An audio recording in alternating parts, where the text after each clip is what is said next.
خلیفہ کے ہم ہیں خلیفہ ہمارا، وہ دل ہے ہمارا آقا ہمارا، ہمارا ہمارا خلیفہ ہمارا، وہ دل ہے ہمارا آقا ہمارا، وہ دل ہے ہمارا آقا ہمارا۔ Assalamu alaikum and welcome to This Week with Huzur. We are honored to present highlights from two mulaqats, one with Khuddam from Germany and the other with the Lajna members from Switzerland. We begin with Saturday's mulaqat, where Hazrat Khalifatul Masih Ayyadullah Ta'ala bin Nasrih al-Aziz graciously met with members of Majlis Khuddam al-Ahmadiyya from Germany. On Saturday, Khuddam from Munich in Germany were blessed to have a mulaqat with Hazrat Khalifatul Masih V, Ayyadullah Ta'ala bin Nasrih al-Aziz. The Khuddam had travelled especially for the mulaqat, which took place in Islamabad, UK. During the mulaqat, the Khuddam all had the opportunity to introduce themselves and were able to ask questions on a range of issues affecting the youth. One of the Khuddam mentioned that recently his father-in-law was martyred, and as a result, his wife remains worried and sorrowful. He asked Hazrat Khalifatul Masih for advice for his wife, which may comfort her. کو اللہ تعالیٰ کی رضا تو انشاءاللہ امید حاصل ہو ہی گئی ہے۔ کل بھی میں نے واقعہ سنایا کہ ایک صحابی نے خواب کو ذکر کیا تھا، حضرت ابوبکر نے اس کی تشریح کی کہ مبارک ہو تم شہید ہو جاؤ گے۔ تو پہلے تو اس طرح ہوتا تھا، تو شہادت کا مقام تو بڑا اونچا مقام ہے۔ باقی یہ ہے کہ دعا کرے کہ اللہ تعالیٰ ان کے مقام کو بلند کرتا رہے، اور آپ لوگوں کے جو بچے ہیں ان کے وہ نیکیوں پہ قائم رہے۔ یہ نہ ہو جو قربانی دی ہے انہوں نے، وہ قربانی ان کے اگلی نسل کے غلط کاموں کی وجہ سے ضائع ہو جائے، یا ضائع تو نہیں ہوتی لیکن ان کو وہ ریوارڈ نہ ملے۔ تو اس لیے یہ دعا اپنے لیے کرنی چاہیے کہ اللہ تعالیٰ ہمیں صبر اور حوصلہ دے اور ان کے مقام کو بلند کرتا رہے، ہمیں نیکیاں قائم کرنے کی توفیق دے اور صبر اور سکون عطا کرے ہمیں۔ ٹھیک ہے، اس طرح اللہ تعالیٰ آپ کی تسلی دے دیتا ہے، نمازوں میں دعا کرے۔ One of the Khuddam mentioned that he is Waqf-e-Nau and asked how he can fulfill the obligations of being a Waqf-e-Nau. اگر جماعت کہتی ہے وقف نہیں ہمیں ضرورت، ابھی فی الحال اپنا کام کرو، تو پھر جو زائد وقت ہے وہ جماعت کو دو، والنٹیئر کرو، ویکینڈس پہ جماعت کو دو، تبلیغ کے کام کرو۔ سب سے پہلی بات یہ ہے کہ اپنی حالت کو بہتر بناؤ۔ وقف نہ ہو، کوئی ٹائٹل نہیں ہونا چاہیے، اس کا خدا تعالیٰ سے کوئی تعلق بھی ہونا چاہیے۔ ٹھیک ہے، اپنی نمازوں کی حفاظت کرو، نمازوں کا معیار اونچا کرو، قرآن کریم پڑھو، قرآن کریم کا ترجمہ پڑھو، اور اس کے سمجھو حکام کیا ہیں، احکام پہ عمل کرو، تو پھر صحیح وقف نہ تبھی بنتا ہے۔ پھر اس تعلیم کو آگے پھیلاؤ، تبلیغ کے کام میں آگے آؤ، فرائض پورے کرنے کے لیے۔ اگر اپنے نوکری کر بھی رہے ہیں، اپنا کام کر بھی رہے ہیں، تو ویکینڈس پہ جماعت دیں، وقت دیں، تربیت کے لیے، تبلیغ کے لیے وقت دیں، تاکہ لوگوں کی تربیت کر سکو، جو کچھ سیکھا ہے ان کو سکھاؤ، اور غیروں کو تبلیغ کر کے احمد کا پیغام پہنچاؤ، اسلام کا پیغام پہنچاؤ۔ ٹھیک ہے حضور، میونخ میں ہمارے خداموں کے پاس یہ چیلنج ہے کہ وہ مسجد سے دور رہتے ہیں، تو اس چیلنج کو ہم کیسے سب سے بہترین فیس کر سکتے ہیں؟ ان سے کہو کم از کم ایک نماز تو پڑھنے کے لیے آیا کریں نا، سوائے سے کوئی بالکل غریب ہے، کوئی افورڈ نہیں کر سکتا اور سفر زیادہ ہے، تو وہاں پھر ان کے قریب جو چند ایک رہتے ہوں گے اکٹھے، ان کو کوئی سینٹر بنا لیں کسی گھر میں، وہاں اکٹھے ہو کے نماز پڑھ لیا کریں۔ اگر مسجد میں آنا مشکل ہوتا ہے ان کے لیے، باجماعت کی نماز کی طرف توجہ دینی چاہیے۔ ایسے اگر دور کے فاصلے ہیں تو پھر کہیں کہیں قریب رہتے ہوں گے جو، وہ اپنے اپنے گروپ بنا لیں، وہاں نمازیں پڑھ لیا کریں۔ ٹھیک ہے، روا چھوٹا سا شہر ہے، ایک سرے سے جاؤ دوسرے سرے تک 1.5 میل کا فاصلہ ہے، پیدل بھی آدمی جائے تو آدھے پونے گھنٹے میں ختم کر لیتا ہے سارا روا، چوڑائی میں بھی اتنا ہی ہے۔ اس کے باوجود روا کے ہر محلے میں مسجد بنی ہوئی ہے، 50-60 مسجدیں ہیں وہاں، اس لیے قریب رہنے کے لیے مسجدیں بنائی گئی ہیں نا۔ تو اس طرح مسجدیں تو یہاں نہیں بن سکتی، کم از کم سینٹر تو بن سکتے ہیں۔ ٹھیک۔ As the mulaqat concluded, the Khuddam had the honor of having a photo with Hazrat Amirul Momineen. The following day, on Sunday, national Amla members and presidents of Lajna Imaillah Switzerland also had the blessing of having a mulaqat with Hazrat Khalifatul Masih. The Amla members all had the opportunity to introduce their respective responsibilities and seek Hazrat Amir al-Momineen's guidance in relation to their works. An Amla member mentioned that some of the Lajna members do not attend events organized by Lajna Imaillah and sought Hazrat Amir al-Momineen's guidance in this regard. کہ مزاج کیسے ہیں دیکھو نا، وہاں کی پلی ہوئی ہیں، بڑی ہوئی ہیں، پیدا ہوئی ہیں، ان کے مزاج کیسے ہیں، کس قسم کے پروگرام چاہتی ہیں. تو یہ تو آپ کو سیکٹری تربیت کا کام ہے کہ ان سے پوچھیں کہ ہم تربیت کے پروگرام بنائیں تو کس قسم کے بنائیں. ناصرات کے پروگرام سیکٹری ناصرات کا کام ہے، ان سے پوچھیں کس قسم کے پروگرام بنائیں. تو جو ان کی انٹرسٹ کے پروگرام ہوتے ہیں ان کو بنائیں، تو اس میں ان کا انٹرسٹ ڈیولپ ہوگا، پھر آہستہ آہستہ وہ باقی کاموں میں بھی آپ کے ساتھ تعاون کریں گی. سیکٹری تربیت ہوں، تو میرا سوال یہی ہے اسی بارے میں کہ ہر ماہ ہم جب جائزہ لیتے ہیں، تربیتی جائزہ جس میں نمازوں کی ادائیگی، تلاوت قرآن کریم یا خطبہ جمعہ کے بارے میں، تو جب ہم ان سے جائزے کے لیے رپورٹ مانگتے ہیں تو ہمیں آگے سے یہ جواب ملتا ہے کہ آپ ہمارا یہ خدا کا اور ہمارا معاملہ ہے، آپ ہمیں کیوں بار بار تنگ کرتی ہیں. تو حضور ان ایسے لوگوں سے ہم کس طرح ان کی تربیت کریں؟ خدا کا معاملہ تو ہے، کوئی جماعت کا بھی ایک نظام ہے، تو ہم تو جماعتی نظام کے تحت تک ہمیں پتہ لگے کہ ہمارا جماعتی نظام ترقی کر رہا ہے یا نیچے جا رہا ہے. اس لیے ہم انفارمیشن لیتے ہیں کہ آپ لوگ باقاعدہ نمازوں میں ہیں کہ نہیں، آپ لوگ قرآن شریف کی طرف توجہ ہے کہ نہیں. اس کا تو قرآن شریف میں بھی حکم ہے، وسلم کو اللہ تعالیٰ نے یہی حکم دیا تھا کہ نصیحت کرتے جاؤ، اور اسی لیے اللہ تعالیٰ نے فرمایا کہ جماعت کے ساتھ وابستہ رہو، اور نصیحت جو کرتی ہے جماعت اس کے اوپر چلو گے تو اکائی پیدا ہوگی تمہارے اندر.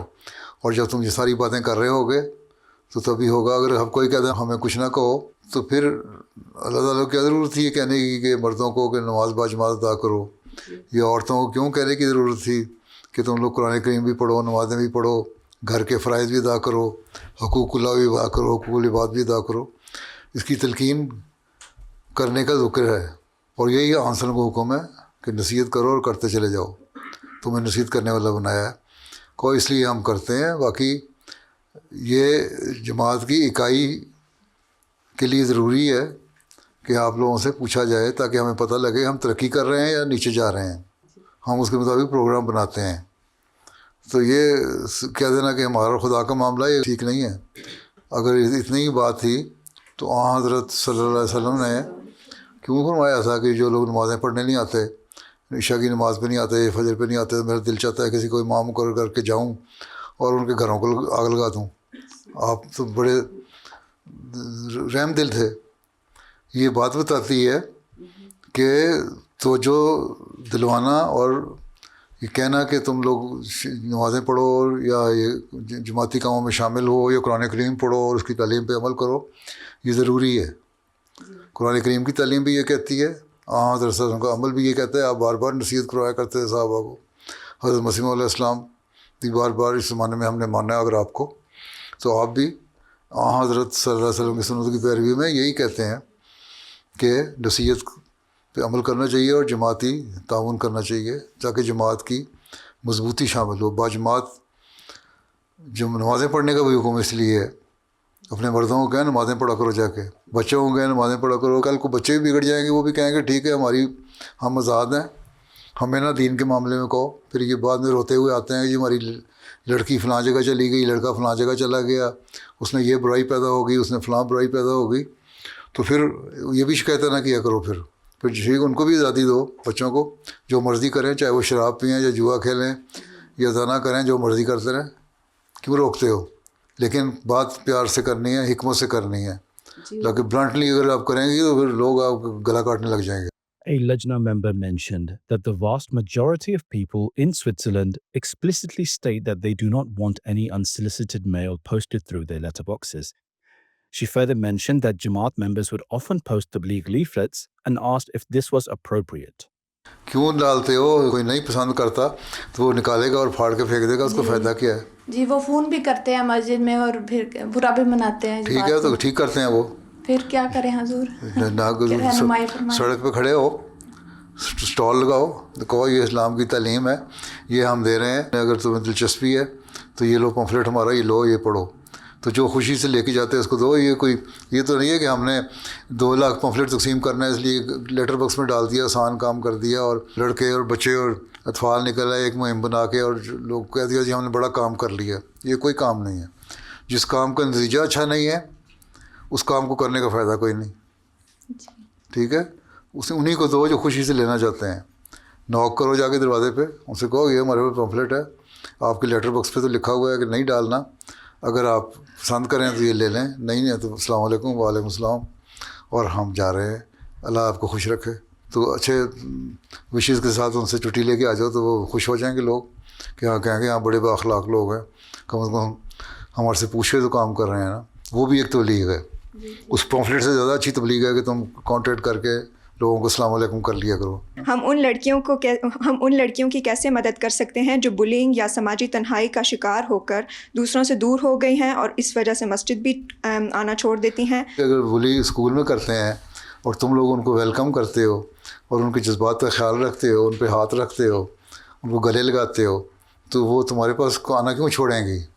ان کو یہ شک ہے کہ ہم تمہارے پاس جائیں گے تو ہمارے پاس سے اسی طرح بلنگ ہوگی جس طرح ہمیں اسکول میں ہوتی تھی. ان کے گھر جاؤ, ان کو سمجھاؤ, ان سے پیار سے بات کرو, ان سے کہو کہ تم ہمارے پاس آؤ اور تم دیکھو اسکول میں تمہارا ماحول ایسا ہے, وہ تو دنیا داری کا ماحول ہے, اس طرح ہے, یہاں آؤ, ہم تمہیں ویلکم کرتے ہیں, ہم تمہیں پیار کرتے ہیں, ہم تمہارے جو ایکٹیویٹیز ہیں ان میں حصے دار بناتے ہیں, اس لیے تم بغیر خوف کے ہمارے پاس آیا کرو. ٹھیک ہے, ان کے گھر جا کے ان کو کہو, ان کو فون کر کے ان کو کہو, ان کی اصلاح کرو, تو ان کا شک خوف دور کرو. ٹھیک ہے, سائیکاٹرسٹ نہیں ہے تمہارے یہاں کوئی؟ ہیں کچھ جنہوں نے پڑھی ہوئی ہے. سائیکاٹرسٹ سے ان کو علاج کرواؤ, کس طرح ہم نے ان کو دلوں میں سے شکوک نکالنے ہیں. ٹھیک ہے, اور ان کو کمپنی دو, ان کو زیادہ احساس دلاؤ کہ ہم تمہارے ساتھ ہیں, تو وہ تعاون کریں گی. پیار سے سب کچھ جیتا جا سکتا ہے. اللہ تعالیٰ تو کہتا ہے کہ دشمن کو بھی پیار سے بات کرو تو اس کو بھی دل نرم ہو جاتا ہے. ٹھیک ہے, تو یہ تمہارے اپنے لوگ ہیں, ان سے پیار سے بات کرو کہ کوئی نہیں دل نرم ہوگا. دشمن جو تھے وہ ولی حمیم ہو گئے, دوست بن گئے ایک دوسرے کے. ٹھیک ہے, اللہ میاں کہتا ہے. کئی دفعہ حضور وہ اس بات سے بھی گھبراتی ہیں, آ بھی جائیں گی شاذ و نادر کب, تو چونکہ وہ جو باقی جو بڑی خواتین ہیں آنٹیاں, وہ ان کو جو آنٹیاں ہی کر کے دیکھتی ہیں, ان آنٹیوں کو اپنی آنکھیں بند کریں اور اپنی حالت کو دیکھیں, استغفار کریں, آنٹیوں کو اپنی اصلاح کریں. اللہ تعالیٰ نے کہنا ہے تم نے ان کو دوڑایا نا, تمہیں تو سزا دیتا ہوں. آنٹیوں کو کہو خدا نہ بنے اور پیار سے محبت سے. حضرت صلی اللہ علیہ وسلم کو بھی اللہ تعالیٰ نے قرآن شریف میں کہا کہ ان لوگوں سے نرمی سے پیار سے محبت سے سلوک کرو جو تیرے پر ایمان لانے والے ہیں. نہیں اگر تم نے سختی کی ان سے تو یہ لوگ دوڑ جائیں گے. ٹھیک ہے, تو آنٹیوں سے کہو تم دوڑانے والی نہ بنو, محبت پیار کر کے لانے والی بنو. والدین کی بہت کوشش اور توجہ کے باوجود بعض بچے نوجوانی کی دہلیز پر قدم رکھتے ہی محض اپنے آپ کو اس معاشرے میں انٹیگریٹ کرنے کے لیے غلط ایکٹیویٹیز میں مبتلا ہو جاتے ہیں, جن میں بعض اوقات حلال و حرام کا فرق بھی نہیں رہتا. حالانکہ ان بچوں کو بچپن ہی سے اچھائی اور برائی, حلال و حرام کا فرق سکھایا جاتا ہے. ایسی صورت میں بہترین اقدام کیا ہیں؟ بات یہ ہے کہ بچپن میں آپ لوگ سکھاتے ہیں حلال و حرام اور زیادہ ڈرانے والی باتیں کرتے ہیں. ڈرانے کے بجائے نا ان میں پیار سے اور محبت والی باتیں پیدا کریں کہ ہم نے یہ بات غلط ہے, یہ صحیح ہے, اس لیے کرنی ہے کہ اللہ تعالیٰ کو پسند نہیں ہے, اسلام کو پسند نہیں ہے. حضرت صلی اللہ علیہ وسلم نے اس سے منع فرمایا. اس زمانے میں مسیح موعود کو مانا تو انہوں نے کہا کہ نہ کرو. جماعت کی جو ایک تعلیم ہے اس کے یہ خلاف ہے, اس لیے ہم یہ باتیں نہیں کرتے. اور دنیا والے بہت سارے کرتے ہیں. اور یہ نہیں کہنا کہ دنیا والے تم ان سے نفرت کرو, یہ کرتے ہیں جو غلط کرتے ہیں. اللہ تعالیٰ سے ان کا معاملہ ہے, اس لیے آہستہ آہستہ ان کے ذہنوں میں ڈالتے جو 15 سال کی لڑکی ہے لڑکا ہو جاتا ہے, خاص طور پہ لڑکے جو باہر جاتے ہیں زیادہ ہوتے ہیں, ان کو بتاؤ کہ یہ برائیاں ہیں, ان سے تم نے بچ کے رہنا ہے.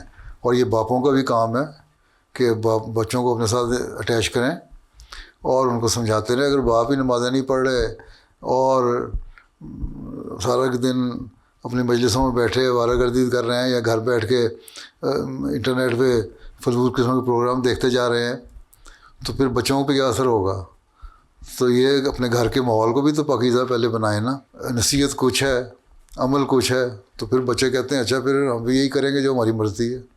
ٹھیک ہے, پہلے اپنا جائزہ لیں کہ آپ کے گھر میں خامند اور بیوی جو ہے وہ اس تعلیم کے مطابق عمل کر رہے ہیں. جو اسلامی تعلیم ہے، گھر کی رہن سہن جو ہے، معاشرتی زندگی جو ہے معاشرتی، وہ پاک صاف ہے، اگر ہے تو بچوں پہ بھی اچھا نیک اثر پڑے گا، نہیں تو پھر نصیحت تو کرنی نہیں چاہیے. اللہ تعالیٰ تو قرآن شریف میں بھی کہتا ہے جو تم خود نہیں کرتے تو کوئی نصیحت بھی نہ کرو. ٹھیک ہے. مغربی اقوام کی مذہب سے دوری اور لادینیت کے باوجود ان کا سائنس، ٹیکنالوجی، معاشیات اور تحقیق کے میدان میں دنیا پر حکومت کرنا کیا خدا تعالیٰ کی طرف سے ایک انعام ہے یا آزمائش؟ اور بچوں کی تعلیم و تربیت میں اس پہلو کو بیان کرنے کے لیے کیا حکمت ہے؟ سوال یہ ہے کہ اللہ تعالیٰ نے تو خود کہہ دیا، آنسروں نے اس کی بڑی وضاحت فرمائی. یہ جو دنیاوی قومیں ہیں، جو دجال ہے، اس کی جو دائیں آنکھ تو کمزور ہو جائے گی اور بائیں آنکھ بڑی تیز ہوگی. بائیں آنکھ کون سی ہے؟ یہ دنیا داری ہے، بزنس ہے، تجارت ہے، سائنس ہے، اس میں تو ترقی کرتے جائیں گے، کر رہے ہیں. ٹھیک ہے. اللہ تعالیٰ نے یہ بھی کہا تھا کہ ان کو میں بہت کچھ نوازوں گا، لیکن جو ان میں سے غلط کاموں میں پڑیں گے ان کو سزا بھی بڑی دوں گا. تو اس دنیا میں نہیں دے گا، اگلی جہان میں دے دے گا اللہ تعالیٰ سزا. ہمیں تو نہیں پتہ کیا سلوک ہونا ہے ان کے ساتھ. اور دین کا علم دائیں آنکھ ہے. اس کے لیے مسلمانوں سے وعدہ ہے کہ تم لوگ اگر کرو گے عمل تو اللہ تعالیٰ تمہیں اس دنیا میں بھی ریوارڈ دے گا، اگلے جہان میں بھی دے گا. اب آپ کو دین پہ کام ہے نا، اللہ تعالیٰ نے ریوارڈ دیا ہوا ہے نا، دنیا کا بھی دیا ہوا ہے، دین پہ بھی قائم ہے، اگلے جہان میں بھی اللہ تعالیٰ اللہ کرے بہتر ریوارڈ دے. ٹھیک ہے. تو یہ مثال دیا کریں جو پڑھی لکھی عورتیں ہیں، لڑکیاں ہیں، اپنی ڈاکٹر ہیں، انجینئر ہیں، وکیل ہیں، سائنٹسٹ ہیں، کہ دیکھو یہ اللہ تعالیٰ کی تعلیم ہے، اس پہ عمل کر کے ہم یہ کر رہے ہیں. یہ ان کو تو اس دنیا میں اللہ تعالیٰ نے دے دیا، لیکن اگلا جہان میں اللہ تعالیٰ کہتا ہے میں ان کو پکڑوں گا، اچھی طرح پکڑوں گا. لیکن جو مومن ہے اس کو اللہ تعالیٰ اس کی اگر کسی فیلڈ میں جا رہا ہے اور محنت کر رہا ہے تو وہ ریوارڈ یہاں تو ملے گا، لیکن کم محنت سے اس کو زیادہ ریوارڈ مل جائے گا، کیونکہ اس کا اللہ تعالیٰ سے تعلق ہے. یا کم محنت سے اچھے نتائج نکل آئیں گے اس کے، اور اگلے جہاں جا کے تو اس کی موجیں ہیں جو دوسروں کی نہیں ہیں. تو اس طرح سمجھایا کریں. سوال یہ ہے کہ اللہ تعالیٰ نے تو کہہ دیا تھا میں ان کی جو دنیاوی ترقی ان کو دوں گا، تو اللہ تعالیٰ اس کے مطابق دے رہا ہے ان کو دنیاوی ترقی. ٹھیک ہے. حضرت عیسیٰ نے جب ان کے لیے روٹی مانگی تھی، کہا ٹھیک ہے تمہارے ان کو دے دوں گا میں سارا کچھ، روٹی چھوٹی، لیکن جب میری پکڑ آئے گی وہ بھی سخت ہوئے گی. ٹھیک ہے. تو یہ پکڑ رہی ہے، کیا ہو رہا ہے، کبھی کہیں برف کا طوفان آ رہا ہے، کہیں آگیں لگ رہی ہیں لاس اینجلس میں، کہیں اور طوفان آ رہے ہیں، اس کے بدلہ وہ مسلمانوں سے یہ لیتے ہیں، بم مارتے ہیں، اور مسلمان بھی عمل کوئی نہیں ہے، اس لیے وہ بھی دیکھ رہے ہیں نتیجہ اپنے عملوں کو. تو غلطیاں تو ہماری بھی ہیں نا. تو ہم کون سے مومن بن کے رہ رہے ہیں صحیح طرح، صحیح مومن بن کے رہیں تو پھر شکوہ کریں نا اللہ تعالیٰ کہ ہم ان کو یہ ملا اور ہمیں یہ نہیں ملا. تم نے اللہ کا حق ادا کیا، پہلے ان سے پوچھو. 5 وقت نماز تو ہم پڑھتے نہیں، کسی سے پوچھو نا، میں بس 3 پڑھ لیتا ہوں، باقی کوشش کرتا ہوں. کوشش کیا کرتا ہوں، کبھی کھانے کے بارے میں کہتے ہوئے ہم کوشش کرتا ہوں. تو اگر انسان سوچنا ہو، عقل ہو، تو ہر چیز میں پہلو نکال سکتا ہے، سبق مل جانے گا. ٹھیک ہے. One Lajna member, citing examples of the service of Muslim women in early Islam, asked how Ahmadi Muslim women could similarly come forward in the service of Islam whilst upholding hijab and maintaining appropriate segregation. لجنہ جو activities ہیں، جو joint programme ہوتے ہیں بعض، انہوں تو ہم اجازت دے دیتے ہیں لجنہ کو کہ اپنے مہمانوں کو لے کے آئیں، لیکن جب کھانے کا وقت آتا ہے تب میں نے کہا تھا کیونکہ منہ ننگا ہو جاتا ہے اور انسان زیادہ ریلیکس ہوا ہوتا ہے، اس لیے کھانے کے لیے لیدر ڈائننگ ہونا چاہیے انسان عورتوں کو. اور جو ہم یہاں بھی جب کرتے ہیں، جب ان لوگوں کو، لوکل لوگوں کو کہتے ہیں کہ ہم لیدر جا رہے ہیں کھانے، تو اپنے ہمارے ساتھ آنے تو آ جاؤ، تو وہ بھی پریفر کرتے ہیں کہ ہم چلے جائیں. ٹھیک ہے. باقی رہ گئی پرانی مثالیں، تو وہ لوگ جو تھے اگر وہ کرتی تھیں عمارہ یا اور جنگوں میں بھی حصہ لیا تو ان کو کوئی پہچان تو نہیں سکتا تھا. اور وہ ایک جنگ کا ہی ایک قصہ ہے کہ ایک سوار جس کا بھائی کو قید کر لیا تھا اور وہ لے کے جا رہے تھے، وہ گھوڑے پہ سوار ہے، دائیں بائیں تلوار چلا رہا ہے، اور جو ان کا کمانڈر تھا اسلامی فوج کا، وہ کہہ رہا تھا یہ پتہ نہیں کون ہے جو اتنی بے جگری سے لڑ رہا ہے، بڑی ہمت سے لڑ رہا ہے. تو انہوں نے کہا تم کون ہے؟ وہ خاموش رہا. آخر بڑا جب انہوں نے پوچھا، انہوں نے کہا میں عورت ہوں. اس کا مطلب وہ ڈھکی ہوئی تھی، پورے حجاب میں، پورے پردے میں، پورے لباس میں تھی، پہچانی نہیں گئی کہ وہ عورت ہے کہ مرد ہے. ٹھیک ہے. تب وہ لڑ رہی تھی تو وہ جو حصہ لیتی تھیں وہ بھی جو ڈریس کوڈ تھا پردہ کوڈ تھا اس کی پوری پابندی کر کے لیتی تھیں. آپ بھی اس طرح لے سکتی ہیں. ہاں بعض جگہ پروگرام ایسے ہوتے ہیں غیروں کے جہاں وہ مسلمانوں کو انوائٹ کرتے ہیں اسٹیج پہ آ کے تقریر کرنا ہے, ویمن رائٹ کے متعلق اگر کوئی تقریر کرنا ہے, جرمنی میں یہاں میں اور جگہ پہ بھی کرتے ہیں, تو ہم انہیں کہتے ہیں ٹھیک ہے. ایک تو یہ کہ بالکل ینگ لڑکی نہ ہو, میچور عورت ہو اور حیادار لباس کے اندر رہ کے پردے کے جو کوڈ ہے اس کے اندر رہتے ہوئے اسٹیج پہ جا کے تقریر کرو, وہ کرتی ہیں اور اس کا لوگوں پہ اثر ہوتا ہے. ابھی کل پرسوں کسی نے رپورٹ دی کہ اس نے ایک عورت تھی وہ بھی وہاں آئی ہوئی تھی, وہ ویمن رائٹس کے حق میں بہت بولتی ہے اور مسلمانوں کے خلاف بولتی ہے. اس نے وہ تقریر سنی ہماری لڑکی کی اسٹیج پہ, جو اس نے کہا غیروں کے سامنے سچ کی, غیروں کا آرگنائز فنکشن تھا, اور اس نے آ کے پھر اس کو گلے ملی اور رونے لگی کہ میں خلاف تھی, اب میں حق میں, مجھے سمجھ آ گئی تم لوگوں کی تعلیم, تم لوگ خود اپنے مرضی سے پردہ کرتے ہو یا حجاب کرتے ہو. اگر ہم یہ کہہ دیں کہ ہم بڑے اپریسڈ ہیں, سپریسڈ ہیں اور پتہ نہیں کیا کچھ ہے, ہمارے ساتھ ظلم و زیادتی ہو رہی ہے, تو پھر تو اگلا سوال اٹھائے گا. اگر تم لوگ کہو ہم خوشی سے پردہ کرتے ہیں, ہمارے ڈریس کوڈ ہے, ہماری حیا ہے, یہ ہمارے پروٹوکول ہے, تو اس کے اندر رہتے ہوئے ہم کرتے ہیں اور اپنی خوشی سے کرتے ہیں, تو وہ لوگ پھر ان کو سمجھ آ جاتی ہے. تو کئی مثالیں میرے سامنے ہر روز آ جاتی ہیں. تو اس لیے منع نہیں ہے, میچور عورتیں جا کے اسٹیج پہ بولتی ہیں, جرمنی میں بھی بول رہی ہیں, یہاں بھی بولتی ہیں, ٹھیک ہے. اور جو پرانی مثال آپ دے رہی ہیں تو وہ بھی پوری حیا کے ساتھ بولتی تھیں, ٹھیک ہے. تو اس لیے کس نے کہا ہے آپ کو اپرچونیٹی نہیں ملتی؟ اپرچونیٹی ہے جہاں ہے, صدر کو انفارم کر کے, اور یہاں سے اگر اجازت لینی ہے تو لے کے تو آپ جا سکتی ہیں اسٹیج میں. اب چند ایک عورتوں کو جرمنی میں میں نے مقرر کر دیا ہوا ہے کہ ٹھیک ہے جایا کریں, میچور ہیں, مجھے پتہ ہے ان کا علم بھی ہے, وہ اسٹیج پہ جا کے اچھا پیش کر سکتی ہیں. یو کے میں ہیں وہ کر سکتی ہیں, امریکہ میں ہیں وہ کر دیتی ہیں. تو اس طرح اور ملکوں میں بھی آپ لوگ بھی اگر ایسی ہیں تو کر سکتے ہیں, کس نے روکا ہے. لیکن اجازت لینی پڑے گی, ایک وعدہ دینا پڑے گا کہ ہم اپنے پوری اس ڈریس کوڈ کے اندر رہتے ہوئے, حیادار لباس کے اندر رہتے ہوئے اپنا کام کریں گے. جماعتی جو پروگرام ہوتے ہیں جس میں ایک طرف مرد بیٹھے ہوتے ہیں, ایک طرف عورتیں بیٹھی ہوتی ہیں, سیرت النبی کا جلسہ مسجد, تو کیا لجنہ وہاں سے تقریر کر سکتی جو مرد سن سکیں؟ جلسہ مردوں کا ہو رہا ہے, اس لیے عورتوں کو اجازت دی ہوئی ہے کہ عورتیں اپنا جلسہ علیحدہ کریں, ٹھیک ہے. آپ نے اپنے عورتوں کے حقوق کے مطابق باتیں کرنی ہے. سیرت النبی کی جلسہ ہو رہا ہے تو سیرت میں جو عورتوں کے حقوق کے پہلو ہیں وہ بتائیں نا. اس لیے خیال رکھو, اپنے پروگرام رکھو, اپنے فنکشن رکھو, اپنی تربیت کرو, اور وہی جو سنو اور سیکھو وہ اپنے مردوں کو بتاؤ جا کے. باقی عورتوں کو باتیں کرنی ہوتی ہیں, خلیفہ وقت کی باتیں جو عورتوں کی تقریروں میں جو ہو رہی ہوتی ہیں عورت میں, وہ مردوں کو بھی پہنچ جاتی ہیں. نسائے عورتوں کو کر رہے ہوتے ہیں, ساتھ مردوں کو بھی ساتھ ساتھ کہہ رہے ہوتے ہیں کہ اپنی اصلاح کرو. وہ کافی ہوتا ہے اصلاح کے لیے, اگر کرنی اصلاح. حضور میرا سوال ہے کہ اگر والدین کی رضامندی نہ ہو یا خاوند اجازت نہ دے تب بھی وصیت کر سکتے ہیں؟ اگر تو اسٹوڈنٹ ہے تو والدین سے کچھ پاکٹ منی مل رہی ہے اس کے اوپر ہی وصیت کرنی ہے تو اپنی مرضی سے کر سکتے ہیں. لیکن بیوی اگر ہے اور خاوند کچھ بھی نہیں دے رہا اور اس کی اپنی انکم نہیں ہے تو پھر خاوند کی مرضی شامل کر لینی چاہیے. اگر خود کما رہی ہے تو پھر خاوند کو کہہ سکتی ہے میری اپنی کمائی ہے, میں تمہارے سے کچھ نہیں لے رہی, اپنی کمائی کے اوپر وصیت کرتی ہوں. اگر اس کیٹیگری میں آ جاتی ہے جس میں اس کی وصیت منظور ہو تو کر سکتی ہے.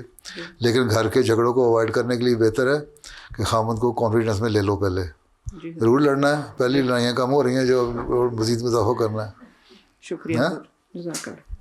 روز کوئی نہ کوئی خلا طلاق کا کیس آیا ہوتا ہے, اس لیے بہتر یہ ہے کہ گھر کے ماحول کو صاف رکھو, پورا من رکھو, اور کانفیڈنس میں لے کے تو پھر کرو. میں تمہارے سے کچھ نہیں لیتی, اپنی کمائی میں سے دے رہی ہوں, تو میں اس سے کیا, ٹھیک ہے نا. کچھ والدین دوسرے ممالک کے مربیان سے آن لائن کلاس میں بچوں کو قرآن شریف پڑھواتے ہیں اور اس کے لیے فیس ادا کی جاتی ہے, کیا جماعت کی طرف سے اس کی اجازت ہے؟ قرآن شریف پڑھانے کے لیے فیس تو لینی نہیں چاہیے پڑھانے والوں کو, وہ تو میں کئی دفعہ منع کر چکا ہوں. جو لیتے ہیں اس کی رپورٹ کرے. باقی اگر پڑھواتے ہیں کسی سے اچھا قرات وغیرہ سیکھنے کے لیے یا تلفظ سیکھنے کے لیے, ترتیل سیکھنے کے لیے, اپنی مرضی ہے ان کی, کر سکتے ہیں وہ. لیکن جہاں تک پیسے لینے کا سوال ہے وہ غلط طریقہ ہے. ان کو نہیں لینا چاہیے سوائے جس کو جماعت نے مقرر کیا ہو. اور اگر خوشی سے دیں تو وہ اگر کوئی خوشی سے دیتا ہے تو تحفے کے طور پہ دینا دے دیں, پہلے مقرر نہ کریں.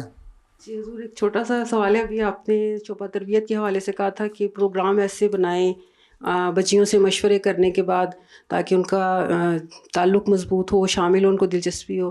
ہم نے اس پہ بہت کام کیا اور بہت کوشش بھی کی ہے, لیکن ہماری وہ پریزنس اس طرح نہیں ہو پاتی. ذاتی تعلق پیدا کریں, ان کے اجلاس جہاں ہوتا ہے وہاں کوئی ایکٹیویٹیز ایسی بنائیں جہاں ان کو دلچسپی ہو.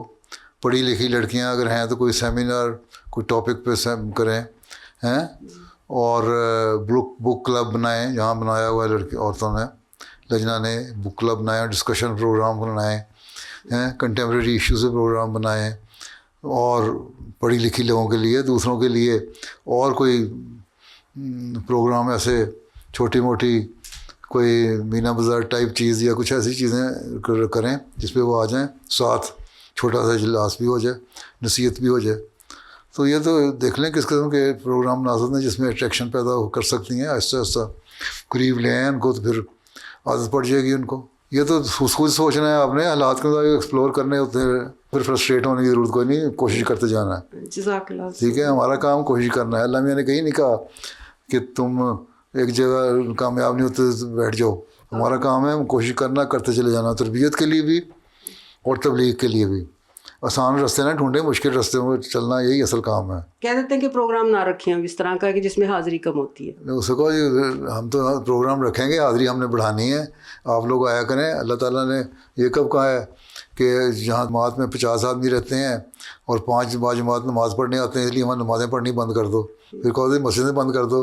ہمارے یہاں تو مسجدوں میں زور اثر پہ 2 آدمی 3 آدمی نہیں ہوتے بعض جگہ پہ, تو کیا اس کو نمازیں زور نماز پڑھنی چھوڑ دیں ہیں؟ یہ تو کوئی دلیل نہیں ہے. Towards the end of the meeting, Sadr Lajna sought Hazrat Amir al-Momineen's guidance about difficulties faced by the Rishta Nata department. کام کریں گے تو مشکلات ہوں گی. یہ کہنا کہ ہمیں ہر روز حلوہ پوری پکی پکائی مل جائے کرے, یہ نہیں ملے گی. کام کرنا ہے, محنت کرنی پڑے گی.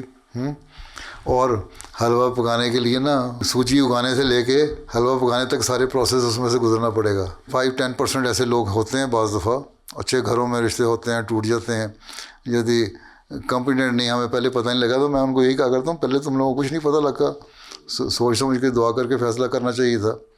باقی کوئی پرفیکٹ تو کوئی بھی نہیں ہوتا, اس لیے پہلے ہی دیکھ لینا چاہیے. اس میں بھی کمزوریاں ہوتی ہیں, اس میں بھی کمزوریاں ہوتی ہیں, اور ان کمزوریوں کو ساتھ گزارا کرنا پڑتا ہے.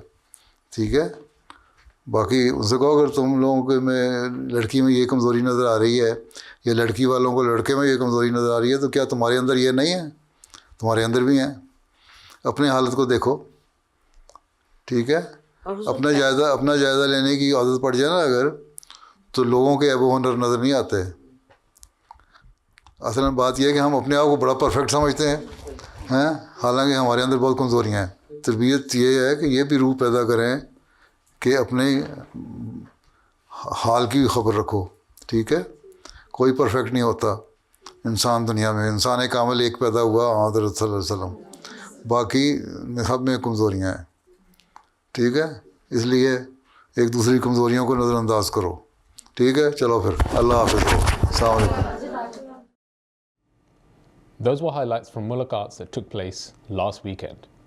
We now end with our final segment, the Friday Sermon Summary.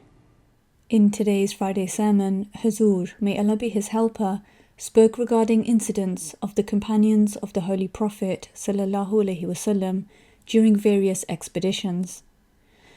In relation to the people of Khaybar, Huzur, may Allah be his helper, related how despite various transgressions, the Holy Prophet sallallahu alaihi wasallam always treated the people with utmost mercy and kindness. مدینے کے یہود ہوں یا خیبر کے یہود, حضرت صلی اللہ علیہ وسلم اور اسلام کے متعلق ان کی سازشیں اور ریشہ دوانیاں باقیانہ حد تک بڑھی ہوئی تھیں. بغض و عداوت نے بڑھتی ہی چلی جانے والی اس قوم نے اسلام اور نبی اکرم صلی اللہ علیہ وسلم کی ذات مبارک کو بھی ختم کرنے میں اپنی تمام تر قوتوں کو بروئے کار لانے میں کوئی کمی نہیں کی. جبکہ اس کے برعکس حضرت صلی اللہ علیہ وسلم نے مدینے کے یہود کے ساتھ ہمیشہ نرمی کا برتاؤ کیا، ان کے ساتھ صلح کے معاہدے کیے، اور جب کبھی بھی معاہدے کو توڑ دیتے یا خلاف ورزی کرتے تو آپ صلی اللہ علیہ وسلم کی پہلی کوشش درگزر اور عفو کی ہوتی تھی، یہاں تک کہ ان لوگوں نے نبی اکرم صلی اللہ علیہ وسلم کو قتل کرنے کی متعدد مرتبہ کوشش کی۔ معاہدے کی خلاف ورزی کرتے ہوئے بیرونی طاقتوں کو مدینے پر حملہ کرنے میں تعاون کیا، جس کے بدلے میں سزا کے طور پر ان تمام یہود کو سخت سے سخت سزا بھی دی جاتی تو وہ عدل و انصاف کے عین مطابق ہوتی، لیکن حضرت صلی اللہ علیہ وسلم کا حد درجہ کا عفو اور رحمت کا یہ عالم تھا کہ پھر بھی ان کی جان و مال کو یوں امان دی کہ مدینہ سے جلا وطن کر دیا کہ جو کچھ ساتھ لے کر جا سکتے ہو لے جاؤ۔ نبی اکرم صلی اللہ علیہ وسلم کا مقصد نعوذ باللہ جبر و اکراہ ہوتا تو مدینے کے یہود کی بار بار ایس چکنی پر ان کو کبھی معاف نہ فرماتے۔ نبی اکرم صلی اللہ علیہ وسلم کا مقصد اگر خون بہانا ہوتا تو بنو قینقاع اور بنو نذیر کو کبھی جان کی امان دے کر بحفاظت مدینہ سے نہ جانے دیتے۔ نبی اکرم صلی اللہ علیہ وسلم کا مقصد اگر مال و دولت کا حصول ہوتا تو بنو نذیر جو کہ جزیرہ عرب میں سب سے بڑا سرمایہ دار گروہ خیال کیا جاتا تھا، کبھی سونے چاندی کو مشکوں اور بڑے بڑے تھیلوں میں بھر کر اہلیان مدینہ کے سامنے ان کو دکھا کر نہ لے جا سکتا۔